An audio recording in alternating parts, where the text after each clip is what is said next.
በሌሎች ትውልዶች ዘንድ ለሰው ልጆች አልታወቀም። እንደ ኃይሉ ሥራ እንደተሰጠኝ እንደ እግዚአብሔር ጸጋ ስጦታ መጠን የወንጌል አገልጋይ ሆንኩለት። ፍለጋ የሌለውን የክርስቶስን ባለጠግነት ለአሕዛብ እሰብክ ዘንድ ሁሉንም በፈጠረ በእግዚአብሔር ከዘላለም የተሰወረው ምስጢር ሥርዓት ምን እንደሆነ ለሁሉ እገልጥ ዘንድ ይህም ጸጋ ከቅዱሳን ሁሉ ይልቅ ለማንስ ለኔ ተሰጠ? ብዙ ልዩ የእግዚአብሔር ጥበብ አሁን በቤተ ክርስቲያን በኩል በሰማያዊ ስፍራ ውስጥ ላሉ አለቆችና ስልጣናት ትታወቅ ዘንድ ይህም በክርስቶስ ኢየሱስ በጌታችን የፈጸመው የዘላለም ሐሳብ ነበር። በእርሱም ዘንድ ባለ እምነታችን በኩል በመታመን ድፍረትና መግባት በእርሱ አለ። ስለዚህ ስለ እናንተ ስላለ መከራዬ እንዳትታክቱ እለምናችኋለሁ፣ ክብራችሁ ነውና። ስለዚህ ምክንያት በሰማይና በምድር ያለ አባትነት ሁሉ በሚሰየምበት ከአብ ፊት እንበረከካለሁ። በመንፈሱ በውስጥ ሰውነታችሁ በኃይል እንድጠነክሩ ክርስቶስን በልባችሁ በእምነት እንዲኖር እንደ ክብሩ ባለጠግነት መጠን ይስጣችሁ። የእናንተ ሥራና መሠረት በፍቅር ይጸና ዘንድ ከቅዱሳን ሁሉ ጋር ስፋቱና ርዝመቱ ከፍታውን ጥልቀቱም ምን ያህል መሆኑን ለማስተዋል ከመታወቅ የሚያልፈውን የክርስቶስን ፍቅር ለማወቅ ትበረቱ ዘንድ እስከ እግዚአብሔር ፍጹም ሙላት ድረስ ትሞሉ ዘንድ እንግዲህ በእኛ እንደሚሠራው ኃይል መጠን ከምንለምነው ወይም ከምናስበው ሁሉ ይልቅ እጅግ አብልጦ ሊያደርግ ለሚቻለው ለእርሱ በቤተ ክርስቲያን በክርስቶስ ኢየሱስ እስከ ትውልዶች ሁሉ ከዘላለም እስከ ዘላለም ክብር ይሁን፣ አሜን። አሜን።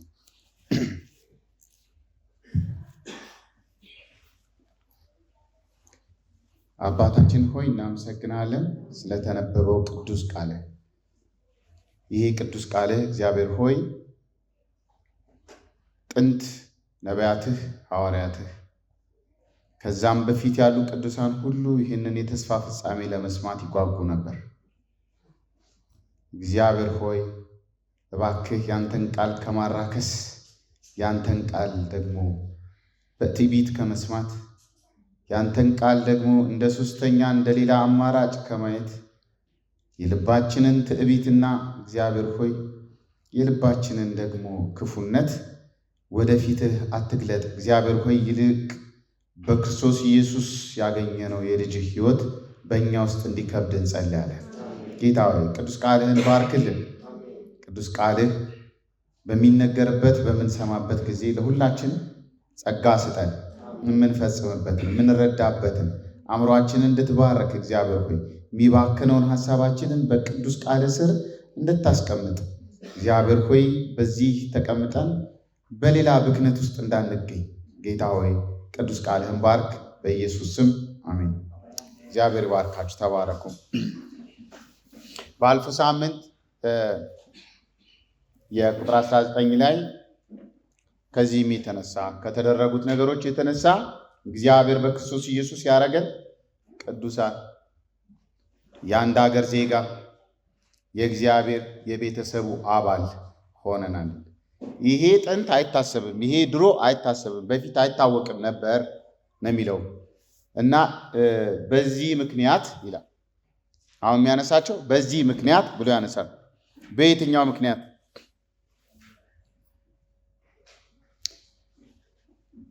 በዚህ ምዕራፍ 3 ላይ በነገራችን የቅዱሳን መጽሐፍት ምንድን ነው አንዳንድ ጊዜ ጁስን በለው በቃ ጥንፍፍ ብሎ በቃ ምንድነው የመጨረሻውን ነገር ንገረኝ ካላችሁት ምዕራፍ 3 ወይም አንዳንድ ጊዜ ያው አይቀደድም አይጠቀለልም የእግዚአብሔር ቃል ሊያጠፉት ብዙ ሞክረዋል። እንደው ግን ቢጠፋ ካሉት ከመጽሐፍ ቅዱስ ሁሉ ክፍሎች የትኛውን ይዘህ ትሰወራለህ ብባል እንደግል እኔ ምዕራፍ 3 ልጅ የምደበቅ ይመስለኛል። በቃ ምዕራፍ 3ን ሸምድጄው ሌላውን ያው በቃ ምዕራፍ 3 ላይ በጣም የሚገርም ትልቅ ማለት ኤፌሶን ስንጀምር የአዲስ ኪዳን ተራራ ነው ብያቸዋል። ይሄ ደግሞ የመልእክቶች ንግሥት ወይም በመልእክቶች ውስጥ የተቀመጠ በጣም እንቁ ምን የዚህ ሀገር የአፈር ወይም እዚህ እግዚአብሔር የፈጠራቸው ስነ ፍጥረቶች እግዚአብሔርን ሐሳቡን ለመግለጽ አቅም የላቸው። ግን በጣም በቃ ምዕራፍ 3 በጣም በጣም በጣም የሚገርም ሐሳብ ነው ያለው። እሱን ይነግረናል። ስለ ሚስጥሩ፣ ስለ ሐዋርያውና ስለ ራሱ ሚስጥር ተደበቀ ተገለጠ የሚለው ሚስጥር ምንድን ነው?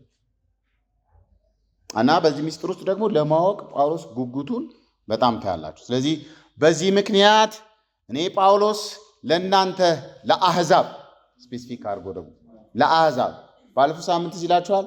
እናንተ አሕዛቦች ይህንን አስተውሉ፣ ይህንን አትርሱ። እናንተ በእጅ ያልተገረዛችሁ፣ እናንተ ከዚህ በፊት ከዚህ አይግባ ከዚህ ክልል ይለፍ እንዳያልፍ ቢያልፍ ይሙት የተባላችሁ፣ ርቃችሁ የነበራችሁ፣ አምላክ ያልነበራችሁ፣ ተስፋ ያልነበራችሁ፣ ኪዳን ያልነበራችሁ፣ በዛ ማህበረሰብ ውስጥ የማትታወቁ አለ እግዚአብሔር አለ ክርስቶስ የሆናችሁ እናንተ አሕዛቦች አሁንም በዚህ ምክንያት የክርስቶስ ኢየሱስ እስረኛ ሆኛለሁ። ለማ ለእናንተ ስል የክርስቶስ ኢየሱስ እስረኛ ሆኛለሁ። ለእናንተ ጥቅም ሲባል ነው ደግሞ እስረኛ የሚሆንኩት ለኢየሱስ ክርስቶስ። ጳውሎስ አንዳንድ ጊዜ ሐሳቦቹ በጣም ግልጽም ናቸው፣ አንዳንዱ ደግሞ ጥልቅ ናቸው። ግልጽ ነው፣ ማንም ሰው ቢያነበው ግልጽ ነው። ደግሞ አንዳንድ ጊዜ ጥልቅ ነው። ለምሳሌ እኔ በቤተ ክርስቲያን በኩል ክርስቶስ ኢየሱስ ሰርቶ ያልጨረሰው ለቤተ ክርስቲያን የደህንነት ስራ አለ ይላል። እንዴት ኢየሱስ ያልጨረሰው ስራ ካለማ ምናምን ብላችሁ እሱ ከሰማይ እኔ ከምድር ራሴን እሰጠዋለሁ፣ በእኔ ውስጥ ሆኖ ደግሞ እሱ ስራውን ይጨርሳል ይፈጽማል ይላል። የራሱን ተክለ ሰውነት የራሱን አካል የእሱን ስብዕና እንደ ልዩ ልዩ ኢንስትሩመንቶች ይጠቀመዋል። ይገርማል። እዚሁ የስር ደብዳቤ በሚባለው በዚህ በፊልጵስዩስ መልእክት ውስጥ ያስቀምጠው ሐሳብ አለ። የእናንተ ሕይወትና አገልግሎት የእግዚአብሔር መስዋዕት ነው ይላል። እኔ ደግሞ በመስዋዕቱ ዙሪያ በብሉይ ኪዳን እንደሚፈሰው የወይን ጠጅ መስዋዕቱ ተቀባይነትና በደንብ በእግዚአብሔር ዘንድ በደንብ ተቀባይነት እንዲያገኝ ጥሩ ጠረን እንዲኖረው የእኔ ሕይወት ደግሞ ለእናንተ አገልግሎትና ለእናንተ ሕይወት ሲባል ይፍሰስ ይላል። አንድ ጊዜ ማለት የሚያየው ነገር በጣም ይገርማል። ብዙ ጊዜ እኛ ሁሉን ነገር ወደ እኛ ለመውሰድ እንሞክራለን። እሱ ደግሞ የእሱን እየጣለ የእኛን ማጉላት ነው የሚፈልገው እና ለእናንተ ጥቅም ሲባል ስለተሰጠኝ እግዚአብሔር ጸጋ መጋቢነት በእርግጥ ሰምታችኋል ይለናል። ሰምተዋል ነበረ። በዚህ ሁኔታ ውስጥ ምንድን ነው ግን የሰሙት? ቀደም ሲል በአጭር ቃል በአጭር እንደጻፍኩት ይላል። ማለት ደብዳቤ ያለ ማለት አይደለም። ግን ከዚህ ምዕራፍ 2 ላይ አሁን አንደኛ ቆሮንቶስ ውስጥ በምታነቡበት ጊዜ ቀደም ብዬ መልእክት ልክ ያለ ይላል። አንደኛ ቆሮንቶስ ላይ ሁለተኛ መልእክቱን ነው የሚያብራራው። እዚህ ጋር ግን ሁለተኛ ደብዳቤ ጽፌላችኋለሁ እያለ አይደለም። ምዕራፍ 1 ላይ ሐሳብ አስቀምጧል። ምዕራፍ 2 ላይ ግን የተዘረዘረ እና ጥልቅ ያለ እዚህ ከቁጥር 11 ጀምሮ ምዕራፍ 2 ላይ የተዘረዘረውን ሐሳብ ለማንሳት ፈልጎ ነው። ይህም ደግሞ በእጄ እንደጻፍኩት ይላል። በመገለጥ እንድታውቁት የተደረገው ሚስጥር ይህ ነው። እኔ በእጄ በጽፈውም እግዚአብሔር ገልጦታል በእናንተ ሕይወት ውስጥ። እሱ ሚስጥር ምንድን ነው ነው? እንግዲህ በጳውሎስ በዚህ ክፍል ውስጥ የሚያነሳቸው ዋና ዋና ነገሮች አሉ። ሚስጥር የሚላቸው ነገሮች አሉ። እግዚአብሔር ለዘመናት ይህን ሚስጥር ሰውሮታል ይላል እና የብሉይ ኪዳን አገልጋዮችም አያውቁትም ነበር፣ አያውቁትም። በምን እርግጠኛ ልትሆን ቻልክ? ጴጥሮስ ምንድነው ጴጥሮስ የሚለው? እናንብብ። አንደኛ ጴጥሮስ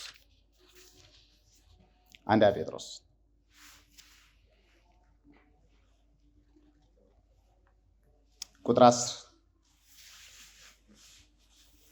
10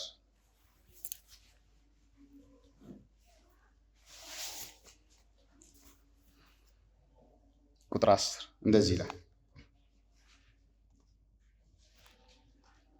ለእናንተ ስለሚሰጠው ጸጋ ትንቢት የተናገሩት ነቢያት የጥንቱ የብሉይ ኪዳኑ ስለዚህ ድነት ተግተው በጥንቃቄ ይመረምሩ ነበር። ስለ ድነቱ ይመረምሩ ነበር። እሺ፣ በእነርሱ ውስጥ የነበረው የማን መንፈስ ነው የሚለን? የክርስቶስ የራሱ መንፈስ በእነሱ ውስጥ ነበር። በብሉይ ኪዳን ውስጥ ትንቢት ሲያናግራቸው ነበር። የክርስቶስ ኢየሱስ መንፈስ ስለ ክርስቶስ መከራ ይነግራቸው ነበር። አንደኛ ጴጥሮስ ምዕራፍ 1 ቁጥር 10 ጀምሮ ማለት ነው። ቁጥር 11 ላይ ነኝ።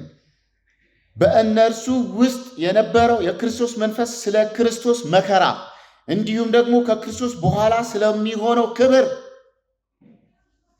አስቀድሞ በመናገር ያመላክታቸው ጊዜ መቼና እንዴት እንደሚፈጸም ይመረምሩ ነበር። አሁን ከሰማያት በተላከው መንፈስ ቅዱስ ወንጌልን ባበሰሩላችሁ ሰዎች የነገሯችሁ ነገር ባወሩላችሁ ጊዜ እናንተን እንጂ ራሳቸውን እንዳላገለገሉ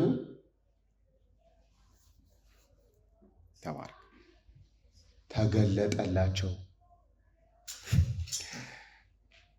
ምንም እንኳ ሳይቀር አሁን የተገለጠላቸው የእግዚአብሔር አገልጋዮች ሐዋርያቱና ነቢያቱ ቀደም ሲል የተናገሩት ሰዎች እንኳ የሚናገሩትን ነገር አያውቁም። መልእክቱን ያስተላልፋሉ። መቼ እንደሚፈጸም፣ የት እንደሚፈጸም፣ ክርስቶስ መከራ እንደሚቀበል፣ ክርስቶስ ደግሞ የተቀበለው መከራ በኋላ ወደ ክብሩ እንደሚገባ ያብራራሉ፣ ይናገራሉ። የብሉይ ኪዳን ነቢያቶች ራሳቸውን አላገለገሉም፣ እናንተን ያገለገሉት ይላል። መላእክቱም እነዚህ እንኳ በዛ እግዚአብሔር በሰራው የድነት የነገረ ድነት ውስጥ መላእክቱ እንኳ ሳይቀሩ እነዚህን ነገሮች ለማየት ይመኛሉ። ልመልሳችሁ ኤፌሶ ይሄ ምስጢር አሕዛብ አይሁድ ሁለቱም ተስፋ የተሰጣቸው አይሁድ ከተስፋ ውጭ የሆኑት አሕዛብ እግዚአብሔር ግን በቀደመው ኪዳኑ ለአብርሃም ተስፋ ሲሰጠው ለሁሉም ተስፋ ሰጥቷል። አጠቃላይ በሆነ መንገድ ሰጥቷል። ግን ስፔሲፊክ በሆነ መንገድ በቀጥታ የሰጠው ለማን ነው? ለአይሁድ እንደሆነ ግልጽ ነው። ስለዚህ በክርስቶስ ኢየሱስ አማካኝነት ከአይሁድ ጋር ምን ሊያደርጋቸው ነው የሚለው ምን ሊያደርጋቸው ነው የሚለው ሚስጥሩን ሲናገር አብረው ወራሾች እንዲሆኑ የአንድ አካል ብልቶች እንዲሆኑ በወንጌል የተሰጠውን ተስፋ ቃል ተካፋይ እንዲሆኑ አደረጋቸው። ሚስጥሩ ይሄ ታዲያ ሚስጥር ለምን ይሆናል?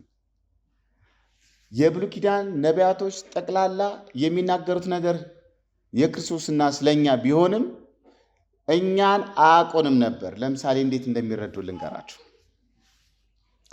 ያው እኔ በጣም ደስ ይለኛል ሁልጊዜ አንዳንዴ መጽሐፍ ቅዱስ እኔን የሚመሳስሉ አስቸጋሪ ሰዎች ውስጥ ሲኖሩ ተልእኮ ተሰጥቶታል። የዮናስን ታሪክ ታውቃላችሁ። ተልእኮ ተሰጥቶታል። 5 ቃላት ነው። በቃ ሌላ ሁሉ የዮናስ እና የእግዚአብሔር ጥያቄና መልስ ነው። 5 ፊደሎች ነው በፊደል ደረጃ ያለው። ነነዌ ትገለበጣለች ለማለት ወደ ምስራቅ ሂድ ሲባል እሱ ወደ ምዕራብ ነው ሄደው ማለት በአንዳንድ በኪሎ ሜትር ለመለካት ያክል 4000 ነው በአመፅ ሄደው 800 የሚያስኬደው።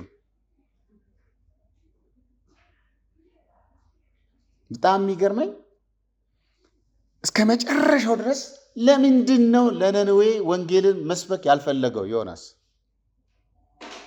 ለምን ይመስላችኋል? ነነዌ ማለት የአሦር ዋና ከተማ ናት።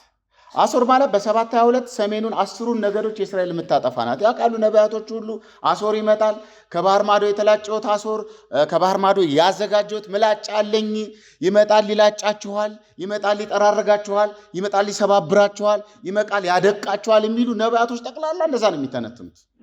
ስለዚህ ዮናስ በአንድም በሌላም በቀጥታ ሲያስበው ራሱ የራሱን ዘር ራሱ ለምን ይዳኑ ይጥፉለት እንጂ በዚህ አጋጣሚ በልቡ ውስጥ ተልእኮ አለኝ ይላል፣ አመልካለሁ ይላል፣ ግን ተንኮለኛ ነው። እግዚአብሔር ያስረዳበት መንገድ በጣም ነው የሚገርመኝ። አንዳንድ ጊዜ በነገራችን ላይ ልባችንን ቼክ ማድረግ አለብን ከምናገለግለው አገልግሎት በዘለለ።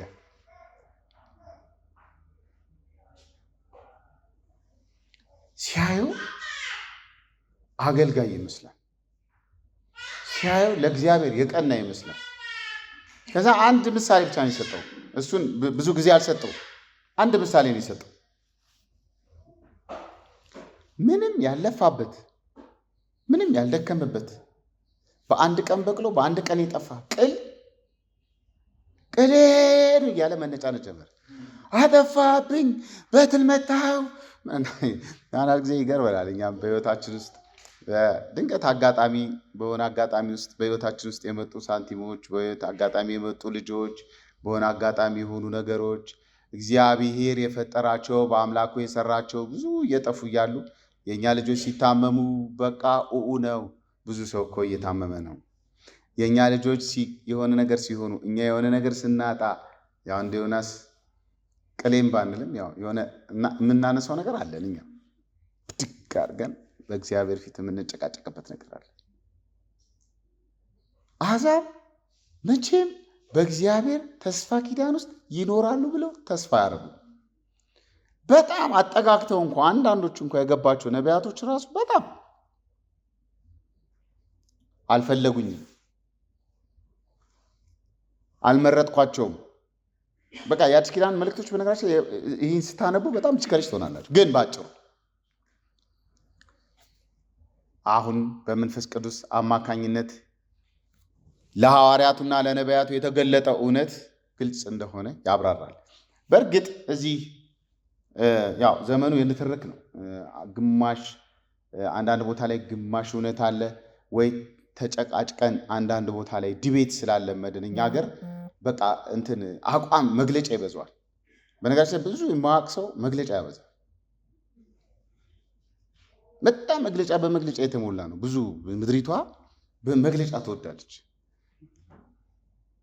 እኔ አምናለሁ እኔ አላምንም ለማለት ምንም በቃ ብዙ ንባብ ነው የሚነበበው። አሁን ሐዋርያት የሉም ነቢያት የሉም እንዴ? ይህ ሁሉ ሐዋርያትና ነቢያት እኮ ከነሱ አካባቢ ነው የፈለቀው። ወንጌል የተገለጠ 1 2 ምናምን 3 ቢኖራት ነው በሐዋርያት ምናልባት። ኤኒዌይስ ግን አለ ወይ የሉም ወይ የሚለው ጭቅጭቅ ውስጥ እኛ አንግባ፣ ይቅርብን። ግን ቁጥር 19 ባለፈው የዘለልኩት ቁጥር 20 አውቄ ነው። በሐዋርያትና በነቢያት መሰረት ላይ ታንጻችኋል የሚለው ይሄ ሐዋርያትና ነቢያት የሚላቸው የአዲስ ኪዳኑን እንጂ የብሉይ ኪዳኑን አይደለም። የብሉይ ኪዳንን ነቢያት አለመሆኑ ቁጥር 5 ላይ ዛሬ ይነግራችኋል። ቁጥር 5 ላይ ምን ይላል? ይህም ሚስጥር አሁን ላሉት ቅዱሳን ሐዋርያትና ነቢያት ይላቸዋል። አሁን ያሉት ሐዋርያትና ነቢያት ለነሱ የተገለጠውን ያክል ባለፈው ዘመናት ለሌሎች ሰዎች፣ ለእግዚአብሔር አገልጋዮች፣ ለእግዚአብሔር መልእክተኞች አልበራላቸውም፣ አልተገለጠላቸውም። ለዛ ነው የዕብራውያን ጸሐፊ አለኛ እነዚህ ሁሉ የእምነት አባቶች ፍጹማን መሆን አይችሉም፣ ወይም የተነገረው ቃል ፍጻሜ ሊያገኝ አይችልም። ኦኬ ሚስጥሩ መገለጥ እንጂ መደበቅ አይደለም። ግልጥነት ነው። በግልጥ የታየ ነው ሚስጥሩ እንጂ ሚስጥር ሲባል ብዙ ጊዜ ያው ሚስጥር ልንገርህ ተብሎ ማንም ሰው የማያውቀው ግን ይሄን ሚስጥር ልንገርህ ብዬ ለአንድ ሰው ስነግረው ለዛ ሰው በነገርኩት ቅጽበት የተገለጠ ሚስጥር አይደለም። የተደበቀውን ነው ደብቅ እያልኩ የምነግረው። ይህ አይሁድ የግሪክ ሮማ ስነ ጽሑፍ ውስጥ በጣም የተለመዱ ናቸው። ሚስጥር በዚህ ግን እንደዚህ አይነት ድብቅነት አይደለም፣ መገለጥ ነው። ሚስጥሩ መገለጥ ነው። ለጥቂቶች ብቻ የታወቀው ለጥቂቶች ብቻ የተገለጠውን ነገር ጳውሎስ በግልጽ እንደዚህ በማለት ያስቀምጠዋል። ሚስጥር ማለት ይላል ቀደም ሲል ተሰውሮ የነበረ አሁን ግን ለሁሉ እንዲገለጥ የእግዚአብሔርን እቅድ በግልጽ ለሰው ሁሉ ማሳየት። ሰው በመገለጥ አማኝ ከአማኝ አይበላለጥም።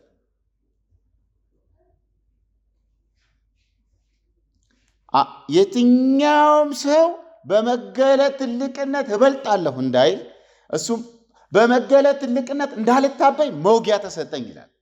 ቢያንስ በጣም ብዙ ትንታኔዎች ስላሉት ስለሱ። ስለዚህ ለሁሉም ሰው የሆነ ሁሉም ሰው የሚረዳው ሁሉም ሰው የሚያውቀው ተመሳሳይ የሆነ ሳይሆን ልዩ ልዩ እንኳ ቢሆን በአንድ የታሰረ ለሁላችን እኩል መገለጥ ተሰጠን። እግዚአብሔር ይመስገን። በፊት የሚያውቁና የማያውቁ የሚባል ክፍፍል ነበረ። ታውቃላችሁ፣ ምዕመን ሲባል የማያውቅ ማለት ነው። በሌላ መልኩ ምዕመን ሲባል የማያውቅ ማለት ነው።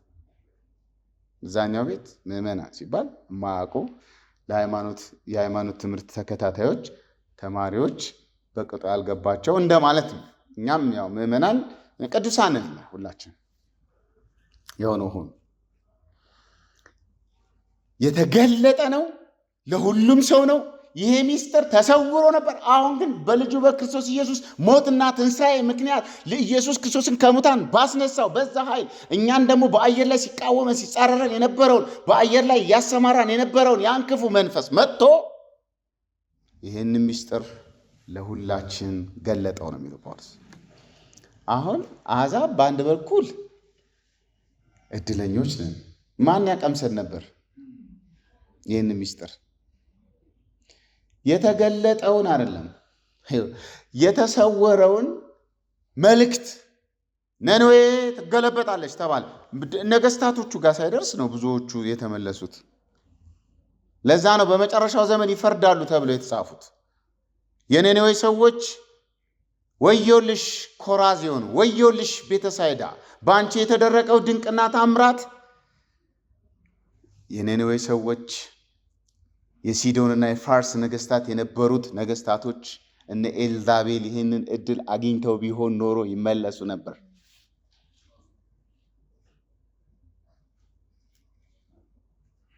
አዲስ ማህበረሰብ ነው የመጣው። ይሄ ሚስጥር አዲስ ሰው ነው። አይሁድ ያልሆነ አሕዛብ ያልሆነ ያልተቀላቀለ፣ ሁሉም ጠፍቶ ሁሉም ፈርሶ ሁሉም ወድሞ አንድ ንጹህ ሌላ አዲስ ማህበረሰብ፣ ግን አዲስ ደግሞ አይደንቲቲ። እኛ አሁን ዛሬ ካሜራ ስለሌለ የተወሰነ ነገራቸው ስለ አይደንቲቲ ብዙ ጊዜ ያው ውዝግብ ውስጥ ነን አይደል? አይደንቲቲ አይደንቲፊኬሽን።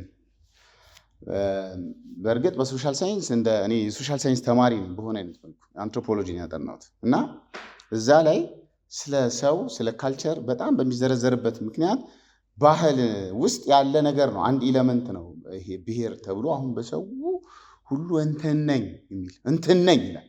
እንትን ነኝ መሆን አትችሉም። በዚህ ሀገር እንትን ሆናችሁ እንትን መሆን አትችሉም።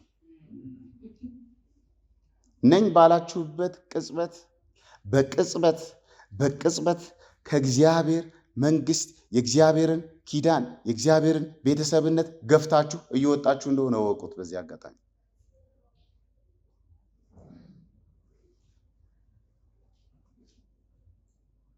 እንትን ነኝ አይደለም።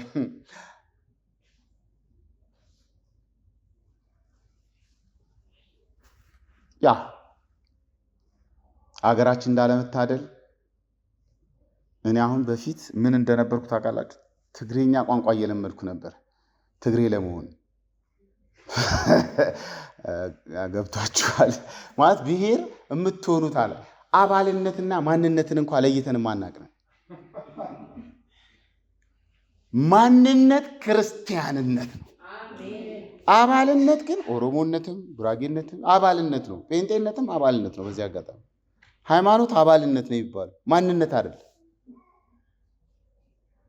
አባል ልትሆኑ ትችላላችሁ። የብዙ ነገር አባል ልትሆኑ ቁብ አላችሁ አይደል? የሆነ ነገር እንትን ስብስብ የሆነ ስብስብ የሆነ ይሄ አባልነት ይባላል። አባል የሙሉ ወንጌል የአባል ቅጽ ሙሉ ይባላል። አባል የእንትን ፓርቲ ምናምን አባል መሆን ትችላላችሁ። ማንነት ግን አትችሉም። አንድ ብቻ ነው ማንነታችሁ፣ እሱም በክርስቶስ ኢየሱስ የተወለደው ያ አዲስ ሰው። ይሄ ከገባችሁ በማንነታችሁ ላይ ምንም አባል ለመሆን የተሻለውን ትሆናላችሁ። ችግር አለ።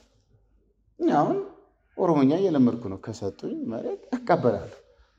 እንግሊዝኛ እየተማርኩ አይደል? ለሆነ ጥቅም አይደል? ገብቷችኋል እያልኩ ያለሁት ነገር? ይሄ ምን ይባላል? ለጥቅም ስለሆነ ማለት ነው የተሰራው። ሰዎች የሰሩት ሰውን ከሆነ ሰው ጋር ነኝ በደም ውስጥ ነው። በደም ውስጥ ምንም ካለ ኃጢአት ነው ያለው።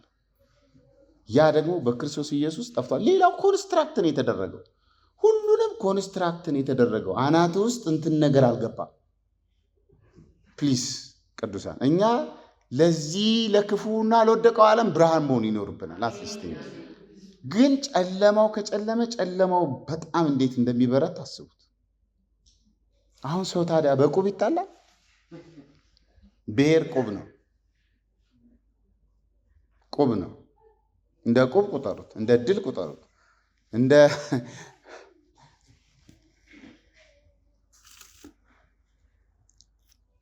የእግዚአብሔር ልጅነትን አታራክሱት። በጣም ራሱን ጠይቋል። ባይዞ ራሱን እሱ በመለኮት ሙላት የነበረው እግዚአብሔር ወልድ ወደ ምድር ሲመጣ ሊሚትድ ሆኗል። ባይዞ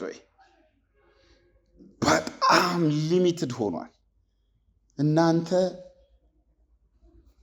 ከእንስሳነት ወደ ሰውነት ነው የመጣ ነው።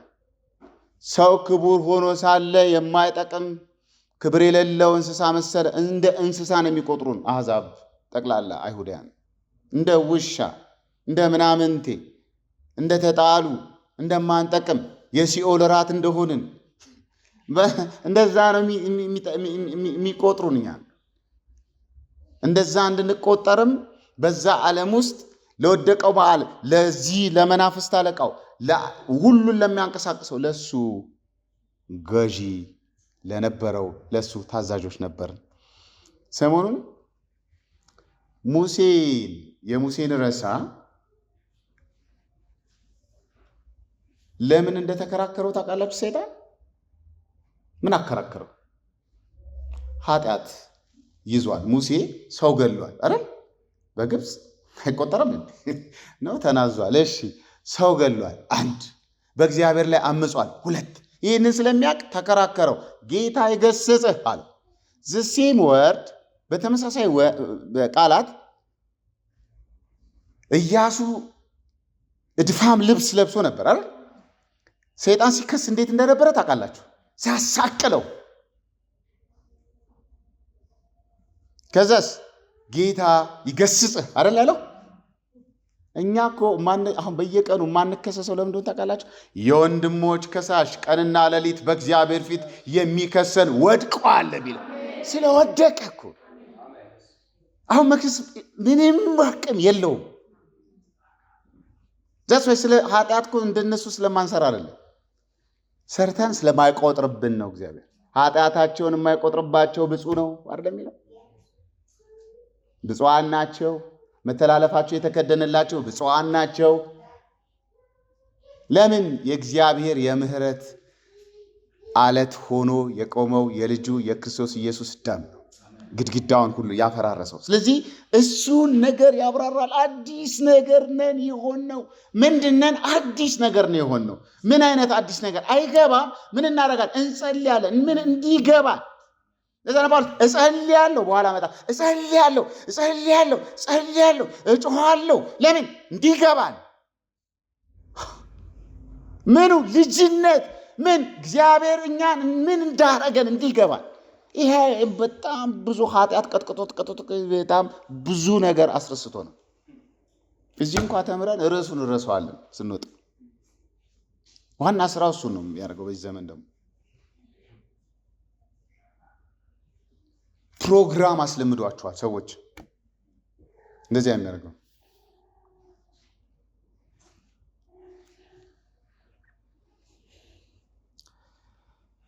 እንግዲህ ይህን ስታነቡት ይቺን የኤፌሶንን ደብዳቤ የምትዟዟረውን በዛ ደብዳቤ የክርስቶስ ምስጢር እንዴት እንደማስተውል ለመረዳት ትረዳላችሁ።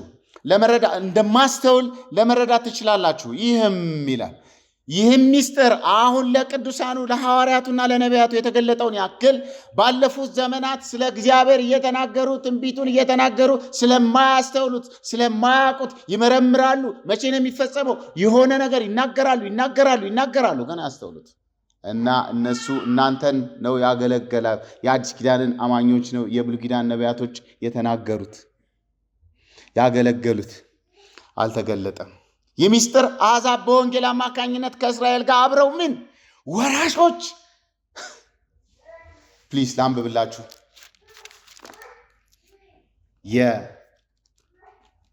የዘዳግም መጽሐፍ።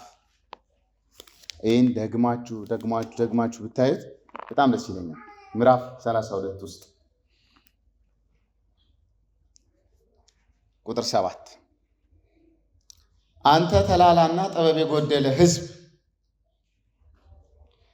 ለእግዚአብሔር የምትመልስለት በምን መንገድ ነውን? አባትህ ፈጣሪህ የሰራህና ያበጀህ እርሱ አይደለምን? የጥንቱን ዘመን አስተውል። አባትህን ጠይቅ ይነግርሃል፣ ሽማግሌዎችን ጠይቅ ያስረዱሃል። ይሄ ማለት የዘጸአቱን ሳይሆን የዘፍጥረት ምዕራፍ 11ን ታሪክ ነው የሚናገረው።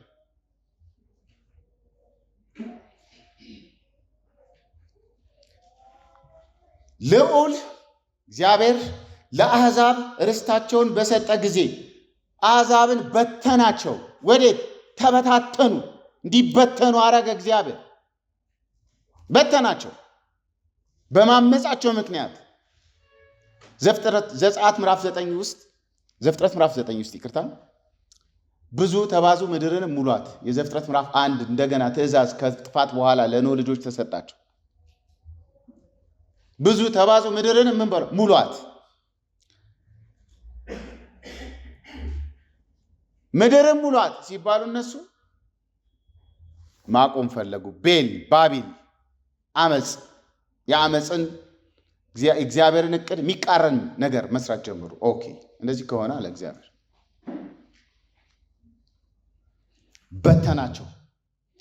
በሰጣቸው ጊዜ የሰው ዘርን በለየ ጊዜ የእስራኤል ቁጥሮች የሚለው የእስራኤል ልጆች የሚለው የእግዚአብሔር ልጆች ነው የሚሉት በብዙ ትርጉሞች። የእግዚአብሔር ልጆች ማለት መላእክቱ የወደቁት መላእክቶች እንደማለት ነው። በወደቁት መላእክቶች ቁጥር ልክ አደረገን፣ በትኖ ሰጠን። ለዛ ነው እኮ ኤፌሶን ምዕራፍ 2 ላይ ተላልፈን ተሰጠን፣ ለአለቆች፣ ለስልጣናት፣ ለኃይላት፣ ለገዢዎች፣ በአየር ላይ ላለው ለሚሰለጥነው ለክፉ ተሰጠን ተላልፈን። የዚህ ዓለም ገዢ ይላል ዲያብሎስም። ዓለም ቢጠላችሁ አትደነቁ። እዚህ ውስጥ ቀጥሎ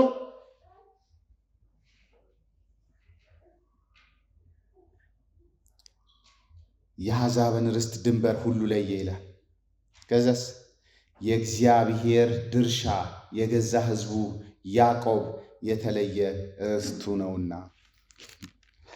ከእስራኤል ውጪ ሌላውን ዓለም እግዚአብሔር ለወደቀው መልአክ፣ ላሳተው መልአክ፣ ለተሳሳተው ሰው ሰጠው። አስቡ። በቃ አምላክ እረኛዬ ነው ሳይሆን ሰይጣን ነበር የሚያሰማራን፣ የሚያስወጣን፣ የሚያስገባን። ብድጋቁ ሂድ እዚህ የእሱ አገልጋዮች ነበር፣ የእሱ ባሪያዎች ነበር። ሊያውም ደግሞ ክፉ አስጨናቂ ክፉ ጌታ ነበር ያለን።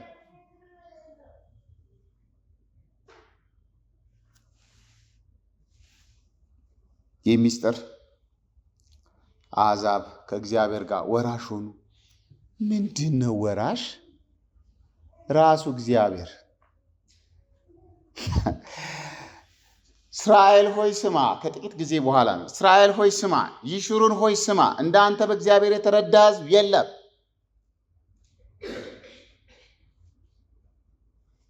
ጠላትህን ከእግር ስር አውጥቶ ጥሎታል፣ አጥፍቶታል ይልና አንተን ለመርዳት በረድኤት ላይ በሰማያት ላይ እየሮጠ መጥቶ የሚረዳ እንዳንተ ያለ አምላክ ማንም የለም ይለውና መኖሪያ የዘላለም አምላክ ነው ይለዋል። እንዴ አሁን እኮ ከነዓን ከትንሽ ጊዜ በኋላ ይገባሉ። ከነዓን ቢገቡም ስቲል ግን መኖሪያቸው እግዚአብሔር ነው። እሱን ነው እግዚአብሔር በመካከላችን አደረ። እግዚአብሔር ቤታችን፣ የእግዚአብሔር ቤተ መቅደሶች ሆንን። እዛም እግዚአብሔር አለን፣ እዚህም የእሱ መቅደስ ነን። እዛ ደግሞ በእሱ እንኖራለን። ይሄ አይገባም አሁን ለሰው ለምን እንዳይገባን? ከገባን እኮ እንዴት እንደምንኖር እኛ እናውቀዋለን ብቻ ሳይሆን ዲያብሎስ ያውቀዋል። በኋላ አሳያችኋለሁ እንዴት ነው ትታወቅ ዘንድ የሚለውን ነገር ሲያነሳ እናንተ በእግዚአብሔር መንግስት ውስጥ በትክክለኛ ፖዚሽናችሁ ውስጥ ስትሆኑ የረዘመው በጣም ያጥራል። ትልቁ ነገር በፊታችሁ ትንሽ ይሆናል። በጣም የሚከብዳችሁ ምናምንቴ ነው የሚሆነው። ለምን? እናንተ የእግዚአብሔር ስም የተወከለባችሁ የእግዚአብሔር ማደሪያ ስለሆናችሁ። ይህን እንዲያግን አፈልግም። ጦርነቱ ይህን እንድንረሳ ነው። መንፈሳዊ ውጊያው እንዳናስተውል ነው።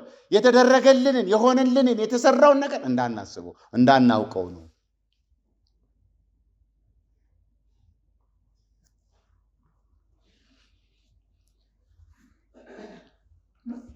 እኔም በኃይሉ አሰራር በተሰጠኝ በእግዚአብሔር ጸጋ ስጦታ የዚህ ወንጌል አገልጋይ ሆኛለሁ ይልና ምንም እንኳ ከቅዱሳን ሁሉ ያነስኩ ብሆንም የማይመረመረውን የክርስቶስ ባለጠግነት ለአሕዛብ እሰብክ ዘንድ ጸጋ ተሰጠኝ። ጸጋ ለእኔ ተሰጠኝ። የእግዚአብሔር ምስጢር መጋቢ የእግዚአብሔር ምስጢር ጸጋ መጋቢ የሆንኩ እኔ ጳውሎስ ለአሕዛብ ሐዋርያ የሆንኩ እኔ ጳውሎስ ከሁሉ አንሳለሁ፣ ከቅዱሳን ሁሉ አንሳለሁ ይላል። ከቅዱሳን ሁሉ ለማንስ የማይመረመረውን የክርስቶስን ባለጠግነት ለአሕዛብ እንድሰብክ ጸጋ ሰጠኝ።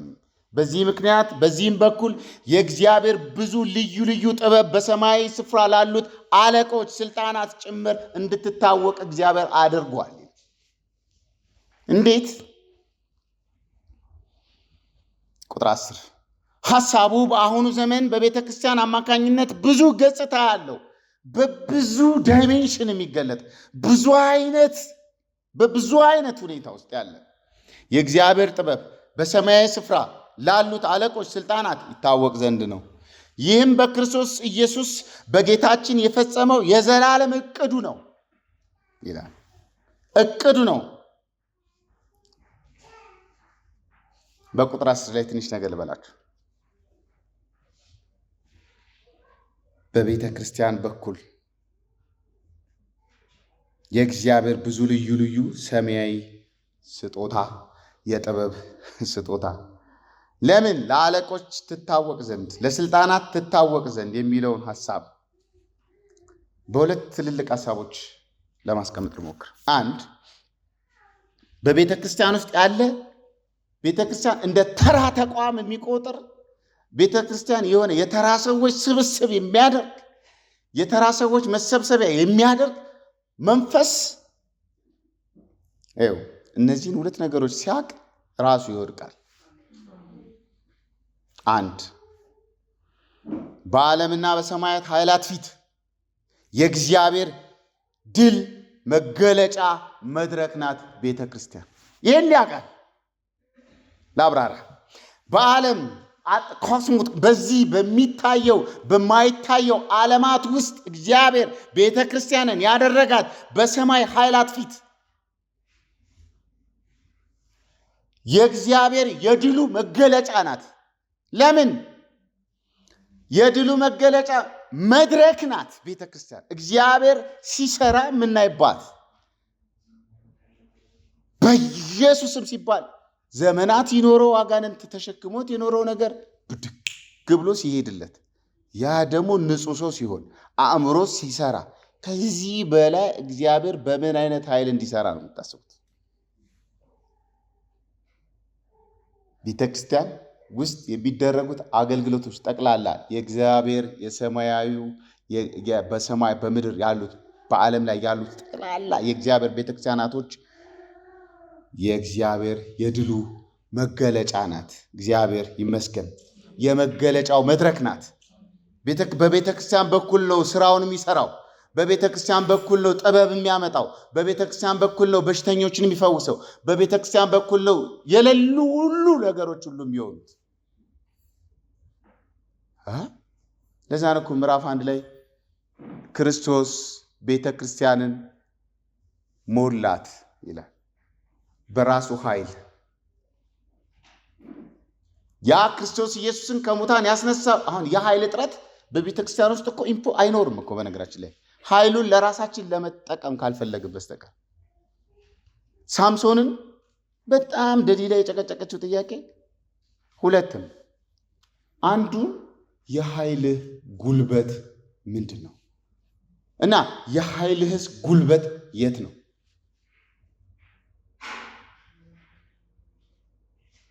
የኃይልህ ጉልበት ምንድን ነው? የኃይልህስ ጉልበትና ቦታው የት ይገኛል? በጣም አስጨንቃው ተናግሮ እንደተዋረደው አጋንንታውን በተለያየ መንገድ ያንቺ የኃይል ጉልበት የመቆምሽ ምክንያት፣ የመውጣትሽ ምክንያት፣ የመብላትሽ ምክንያት፣ የመጠጣሽ ምክንያቱን ንገሪኝ። ያን ምክንያት ማቀዝቀዝ፣ ያን ምክንያት ማራቅ፣ ያን ምክንያት ደግሞ አበላሸት ስለሚፈልግ የብርታታችሁ ነገር ምንድን ነው? ሚስጥሩ ምንድን ነው? እንዲህ ነው፣ እንዲህ ነው ተብሎ ይነገራል። እዛ ውስጥ የእሱ ነገር ካለ ማለት የእሱ ንብረት ካለ፣ ኃጢአት፣ ትዕቢት፣ ትምክት ካለ ከትራክ ውጭ ያወጣቸው። ይሁንና አንድ መድረኩ ናት፣ መታያ ናት፣ መገለጫዋ ናት። ሁለት የእግዚአብሔር እቅድ የተፈጸመባት ናት። የእግዚአብሔር እቅዱ ተፈጽሞባታል። ለምን? አሕዛብና አይሁድ የማይተዋወቁ አይደሉም። የሚተዋወቁ የሚጠላሉ፣ ኤክስትሪምሊ የሚጠላሉ፣ አንድ መሆን የማይችሉባቸው በጣም ብዙ የተራራቀ ኃይላት ሁለቱንም ኃይል አጥፍቶ አንድ አዲስ ኃይል በውስጣቸው የፈጠረ አዲሱን ሰው የፈጠረ አዲሱን ሰው የዘላለም እቅዱ ይህም በጌታችን በኢየሱስ ክርስቶስ ዘላለማዊ እቅድ መሰረት ነው። በእነርሱና በእርሱ በዚህ ባለን እምነት አማካኝነት በነፃነትና በልበ ሙሉነት ወደ እግዚአብሔር መቅረብ አሁን እንችላለን። እቅዱ ተፈጽሟል። እግዚአብሔርና በሰው መካከል ማንም መካከለኛ የለም። በፊት በቀደመው ኪዳን ውስጥ በእግዚአብሔርና በአዳም መካከል ማንም መካከለኛ የለም። እግዚአብሔር ወደ አዳም በፈለገው ሰዓት ይመጣል። አዳምም በፈለገው ሰዓት ወደ እግዚአብሔር ፕሬዘንስ ይገባል። ግን ሞት ገባ፣ በመሃል ኃጢአት ገባ። ከአዳም ጀምሮ እስከ ሙሴ ባሉ ሰዎች መካከል ውስጥ ሞት ገባ ይላል። የመካከለኛውን ስፍራ ኃጢአት ገባ። በኃጢአት ምክንያት የመጡ ሕግጋቶች አሉ፣ ሰውና እግዚአብሔርን የለያየው። ስለዚህ ሰዎች በተደጋጋሚ ሕግ ስርዓትን እየፈጸሙ እግዚአብሔርን ማግኘት ጀመሩ። የብሉይ ኪዳን መጽሐፍቶች እሱን ነው የሚናገሩት። አሁን ግን በሰውና በእግዚአብሔር መካከል ሰው የሆነው ክርስቶስ ነው መካከለኛውን ስፍራ የያዘው። በእርሱ አማካኝነት እንገባለን። በእርሱ አማካኝነት ከእግዚአብሔር ጋር እንገናኛለን። በነፃነት፣ በእምነት፣ በልበ ሙሉነት እንቀርባለን። በፊት ማንም ማገልጋይ ነኝ ቢል፣ ማንም የኪዳኑ ወኪል ነኝ ቢል ወደ እግዚአብሔር መቅደስ ለመግባት በጣም ከባድ ነበር። ወደ እግዚአብሔር ለመቅረብ ከባድ ነበር። ስለዚህ ክብራችሁ በሆነው ስለ እኔ በደረሰብኝ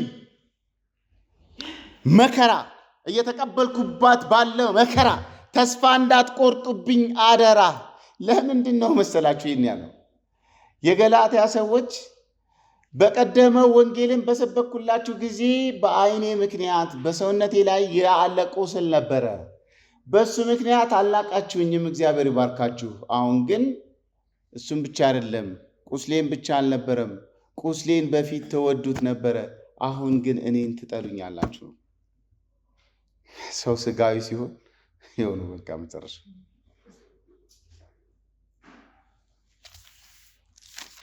በጣም ነው እኮ እናንተ የገላትያ ሰዎች አይናችሁን ሁሉ አውጥታችሁ እኮ ልትሰጡኝ ፍቅር ነበራችሁ።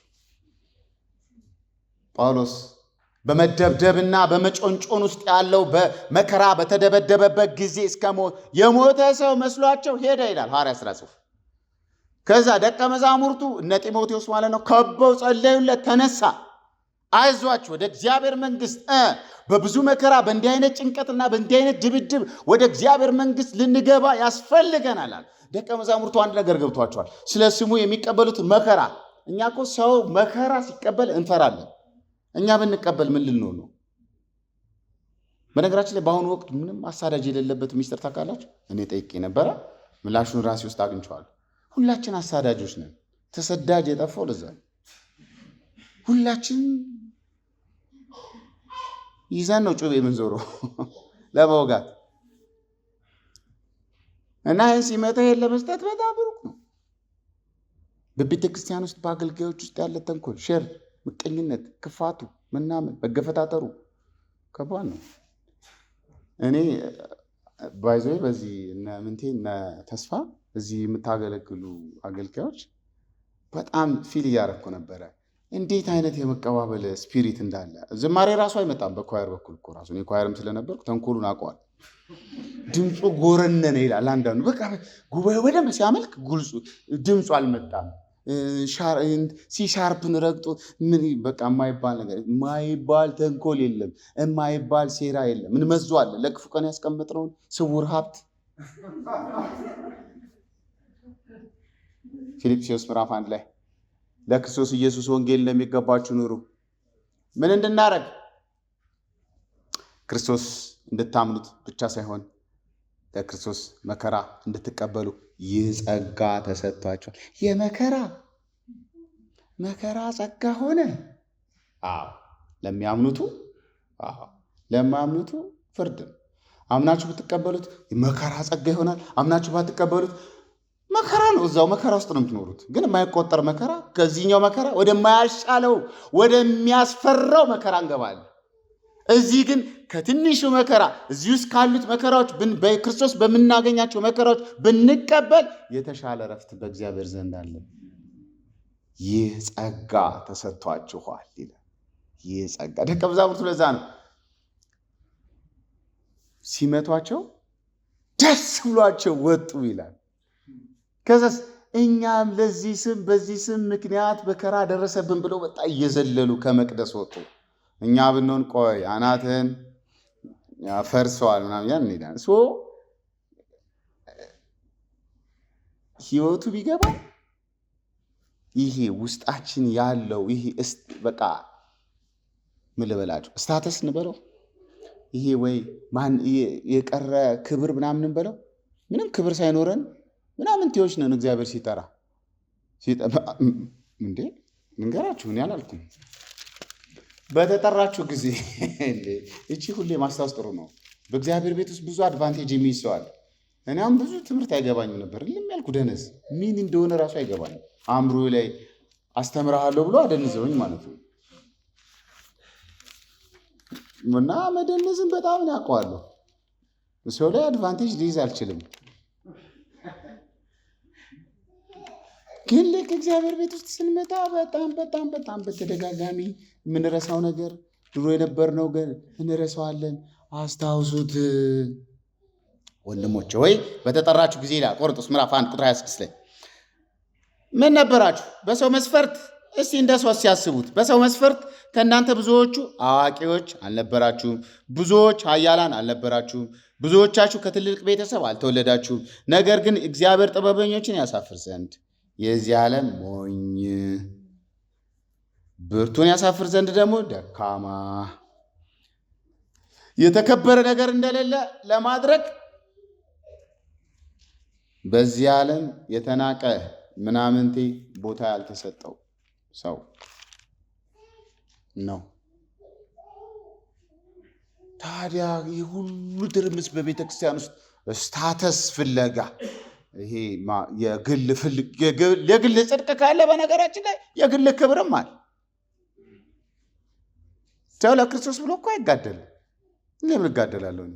ክርስቶስ አሳይቶኛል ካለ ካሳየኝ አብሬ ሄዳለሁ፣ ካላሳየኝ አንተ መንገዱን ጨርቅ ያድርግልህ እግዚአብሔር ይባርክ ብዬ ሌላ ከሱ ጋር የሚያጣላይ ነገር አይኖርም። የሚያጣላው ነገር ግን በዋነኝነት የሚኖረው ይሄ ነው። እባካችሁ አሕዛቦች እንዳትነቆኝ እኔ ቅዱስ ጳውሎስን ለእናንተ ብዬ መከራ ተቀብያለሁ። እንደውም ገላትያ ላይ ይሄው ጀርባዬን ተመልከቱት ይላቸዋል። በጣም ብዙ ጊዜ ስለ እናንተ ተደብድቤያለሁ። በጣም ብዙ ጊዜ በድንጋይ ተወግሬያለሁ። በጣም ብዙ ጊዜ ዓይኔን ለመጎልጎል ሞክረዋል። 21 መከራዎች በሁለተኛ ቆሮንቶስ ምዕራፍ 6 ብትዘረዝሯቸው ወደ 20 ምናምን መከራ፣ እንቅልፍ ማጣት፣ መጸለይ፣ ማንበብ መከራ የማይመስለው ሰው አለ። ማንበብ መከራ ነው። ደግሞ ለእኛ አንድ አይነት ማህበረሰብ መከራ ነው። እንዲህ ቁጭ ስትል እኮ ያጦለውልሃል። አእምሮህን ባዶ ነው የሚያደርገው። ብዙ ነገር እኮ ነው ወንድሞችነቶች። ጳውሎስ ማንበብ መከራ ነው የሚለው፣ መጸለይ መከራ ነው ይላል። ህብረት መከራ ነው፣ ማገልገል መከራ ነው። እናንተ የነዚህን የቅዱሳን እዚህ የሚያገለግሏችሁን ሰዎች ዋጋ እንዳናቃልል እግዚአብሔር ይርዳል። እነሱም ሰዓት አላቸው። በእናንተ በዛ ሰዓት ውስጥ እኮ ቁጭ ብሎ መዝናናት ይችላል።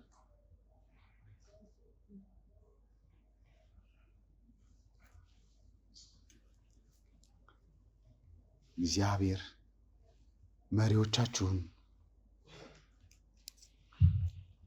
ያሉትን አገልጋዮች ማክበር ስትጀምሩ የቤተ ክርስቲያን ማታቁት ፍንቃል ለሚል ትልቅዬ ጸጋ ይኖራል። በምን አሳያችኋለሁ ቀጥሎ። ቸርች ግን ምንድን ናት? በዓለም ላይ ጠቅላላ የእግዚአብሔር የመድረክ መስሪያ ናት። ለዛ ነው አንደኛ ቆሮንቶስ ምዕራፍ 4 ላይ እኛ ለመላእክ ለዓለም ለሰዎች ማላገጫ ሆነናል አለ ጳውሎስ። ይህ ማላገጫ የምትለው ቃል አልወዳትም በነገራችን ላይ።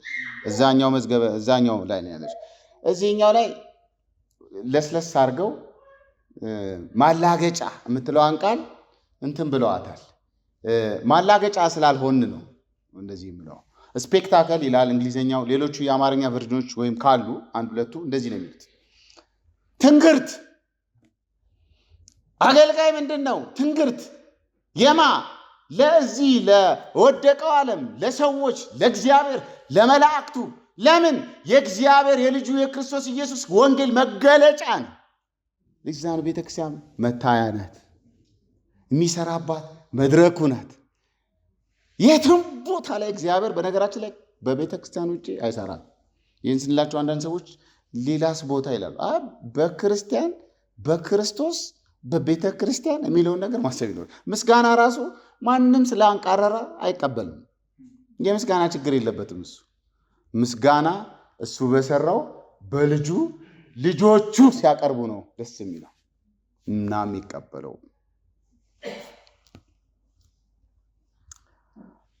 እነዚህን ቁጥሮች የተወሰኑ ደቂቃዎች ልተንተን። ቁጥር 14 እስከ 21 አንድ ጊዜ አንብበውና ለሶስት ጊዜ። በዚህም ምክንያት በአብ ፊት እንበረከካለሁ፣ ከእርሱም በሰማይና በምድር ያሉ ቤተሰብ ስያሜ ያገኛሉ።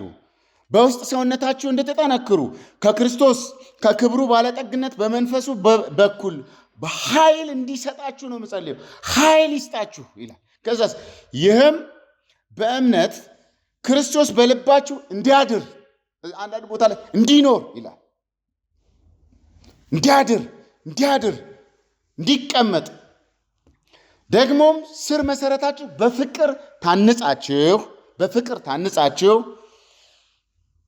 የክርስቶስ ፍቅር ስፋት፣ ርዝመት፣ ከፍታ፣ ጥልቀቱ ምን ያህል እንደሆነ ምን ያህል ነው?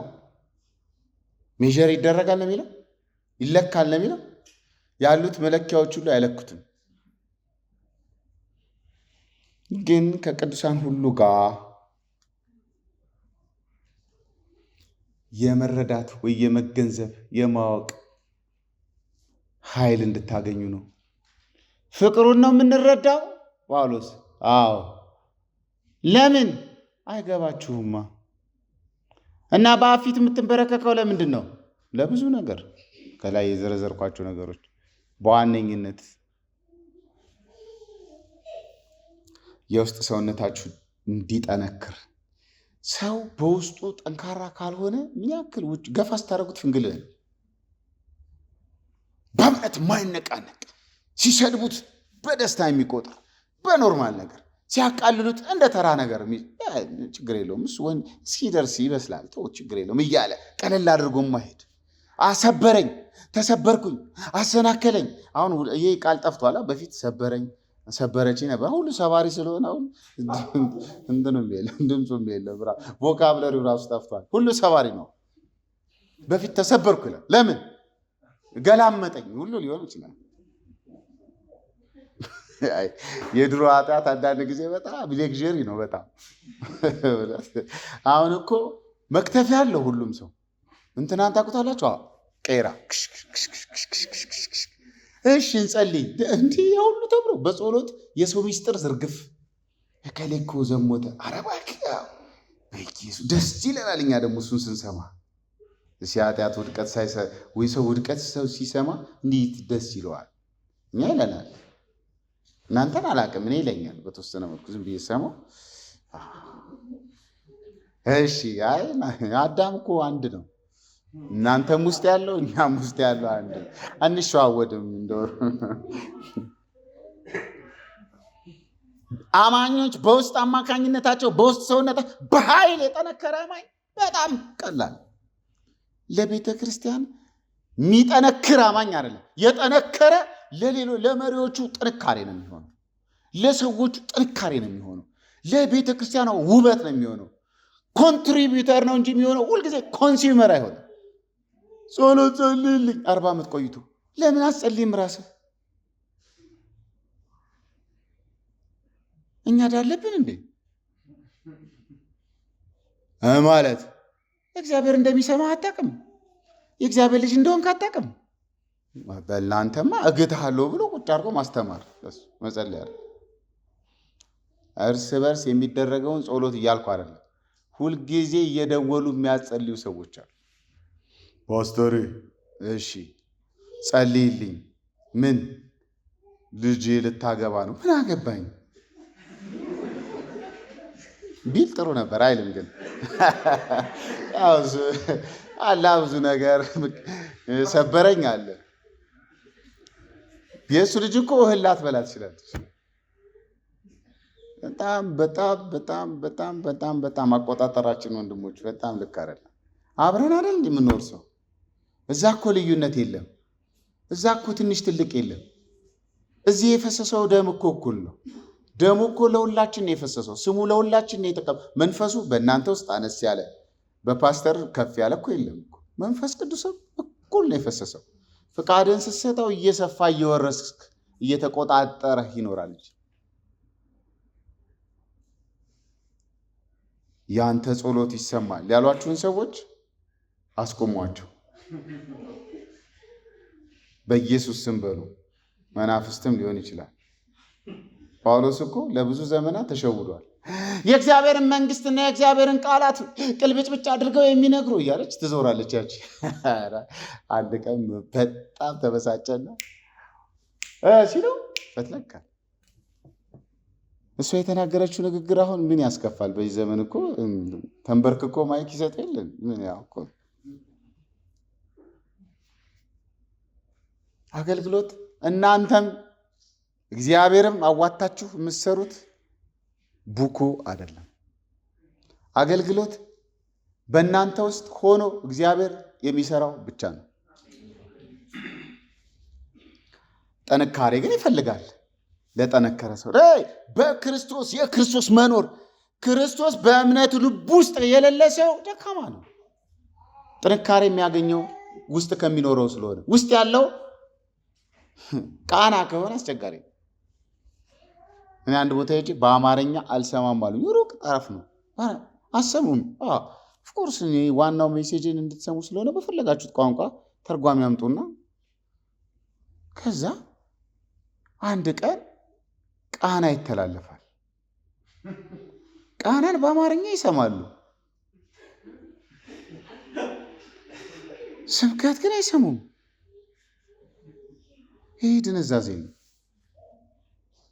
ቋንቋ የማንም ቋንቋ ቅዱስ አይደለም።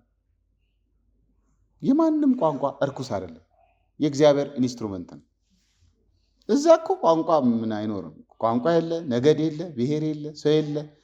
በክርስቶስ የሆነ መንግስታቶች ነን እኛ። በዛ እንዲህ ወንድሞች በጣም ማነስ እኮ በጣም የለብንም። በጣም አነስን እኮ የመጨረሻ እንስንስ እግዚአብሔር መላእክቱ ላይ ፍረዱ ሲለን እርስ በርስ መዳኘት አቅቶናል። በወደቁት መላእክቶች ላይ ዳኛ እንደሆናችሁ አታውቁም? በሚመጣው ዓለም ከክርስቶስ ጋር ንጉሥ እንደሆናችሁ አታውቁም? እዚህ ግን እርስ በርስ የክርስቶስ ልብ ውስጥ መኖር የውስጥ ጥንካሬን ያመጣል። ጥልቅ ፍቅር ስር መሰረታችሁ ታንጾ ክርስቶስ ኢየሱስ በፍቅር ታንጾ የፍቅር ጥልቀት ነው። አማኞች በፍቅር ስር ሰደው ማለት ነው። ዋው! የክርስቶስ ፍቅር ስፋት፣ ርዝመት፣ ከፍታ፣ ጥልቀት ምን ያህል እንደሆነ ከአእምሮ በላይ የእግዚአብሔር ሙላት እስክንደርስ ድረስ ነው ይለናል። ቁጥር 18 እና 19 በጣም ለዛ ባለው ስነ ጽሑፍ ውስጥ ተቀምጠዋል። ላንብባችሁ፣ ጥቂት ደቂቃ ነው የማቆያችሁ። የክርስቶስ ፍቅር ስፋት፣ ርዝመት፣ ከፍታ፣ ጥልቀት ምን ያህል እንደሆነ ከቅዱሳን ሁሉ ጋር የመገንዘብ ኃይል እንድታገኙ ነው። እስከ እግዚአብሔር ሙላት ልክ ድረስ። የእግዚአብሔር ሙላት ልክ የቱ ድረስ ነው? እንድትሞሉ ከመታወቅ በላይ የሆነው የክርስቶስን ፍቅር ታውቁ ዘንድ ነው። እዚህ ውስጥ ስነ ጽሑፋዊ መዋቅሮች አሉት። ከፍቅር ኃይል ይላል፣ ከኃይል ወደ ፍቅር ይላል፣ ከፍቅር ደግሞ ወደ እውቀት ይላል፣ ከእውቀት ደግሞ ወደ እግዚአብሔር ሙላት ይላል። ካያችሁት 4 ግሶች አሉ። መጀመሪያ ኃይል፣ ሁለተኛ ፍቅር፣ ሶስተኛ ከፍቅር በኋላ ወደ እውቀት፣ ከእውቀት በኋላስ ወደ እግዚአብሔር ሙላት። ኃይል፣ ፍቅር፣ እውቀት፣ ሙላት። ይህንን ጸሎት ጳውሎስ በአብ ፊት ተንበርክኮ ለእግዚአብሔር አብ ሲጸልይ የመንፈሳዊውን ኃይል ጸሎቱ የሚጀምረው በውስጥ ሰውነታችሁ በኃይል እንድጠነክሩ፣ በኃይል። ይህ ለመንፈሳዊ ሕይወት መነሻ ነው። ያለ ኃይል ክርስቶስ ኢየሱስን ማስተናገድ አንችልም። ቅዱሳን ክርስቶስ ኢየሱስ በእኛ ውስጥ በጣም እንዲኖር፣ በጣም እንዲሰራ ኃይል ሙላይ። ምትፈልጋለህ ኃይል፣ ምትፈልጋለህ ኃይል፣ የመኖር ኃይል፣ የመውጣት ኃይል፣ የመስበክ ኃይል፣ የመኖር ከሰው ጋር በእያንዳንዱ ነገር ውስጥ ኃይል ኃይል ኃይል ኃይል ኃይል። ለእምነት እንኳ ራሱ በእምነት ኃይል ጸነሰች ነው የሚለው።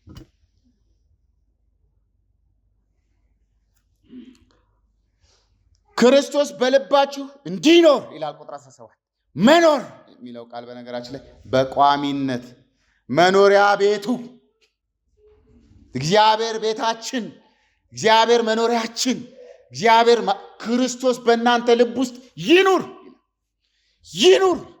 እንዴት ደስ የሚል ይኑር። ክርስቶስ ልብ ውስጥ ያለ ሰው ማንንም አይፈራም። በዚህ አጋጣሚ እኛ ሁሉንም የምንፈራው ለምን እንደሆነ ታውቃላችሁ? እግዚአብሔርን ስለማንፈራ ነው።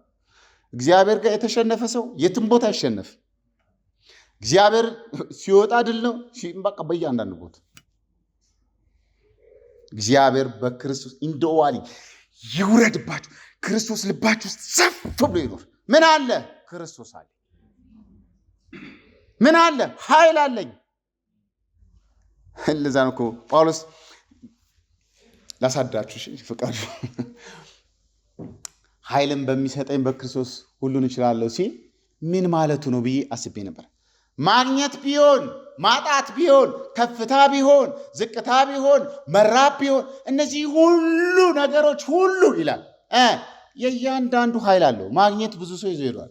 ማጣት ብዙ ሰው ይዞ ሄዷል። ስላጣ ጌታን ይካዳል፣ ስላገኘ ጌታን ይካዳል። መጥገብም ከባድ ነው። እነዚህ ነገሮች ሁሉ ሲቹዌሽንስ፣ እነዚህ ሲቹዌሽኖች ጠቅላላ ምን አለች? እኛን የመቆጣጠር አለ። እነዚህ ኃይልን በሚሰጠኝ በክርስቶስ እነዚህ ነገሮች ሁሉ ክርስቶስ ኃይል ውስጥ ነው መገኛቸው ነው የሚለው ጳውሎስ።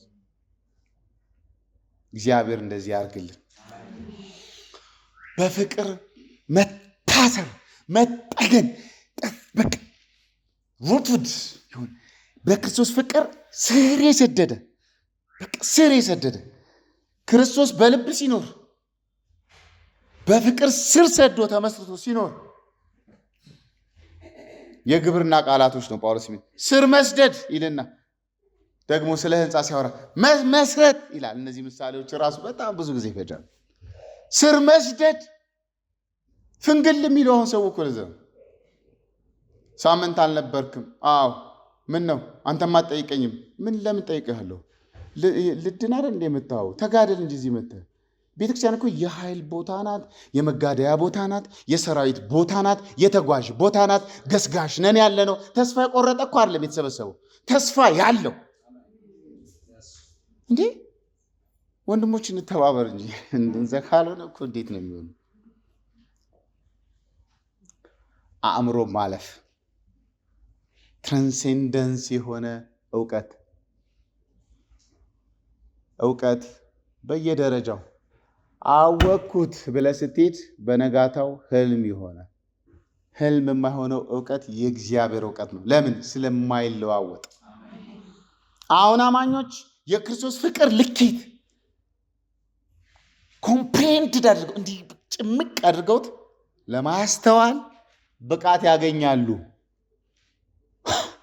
ከዛስ አንተ ለእኔ ሁሉን ጥለሞታል እና እኔ የገዛ ኑሮ የሚሉት ትዳር የሚሉት ልጅ የሚሉት ምናምን የሚሉት እና እሰጥሃለሁ ይላል። ያን ጊዜ መጥቶ ለምን? ፍቅሩ ነው፣ መውጣት ነው፣ መስበክ ነው፣ ምናምን ነው፣ ማልቀስ ነው፣ መሄድ ነው። ካልገባውስ ሳምንት ሁለት ቀን ቀርታል። በቃ መስሪያ ቤት ቸርች መስሪያ ቤት ስትሆን ጥሩ አለ። ቸርች የሕያውነት መገኛ ቦታ ናት።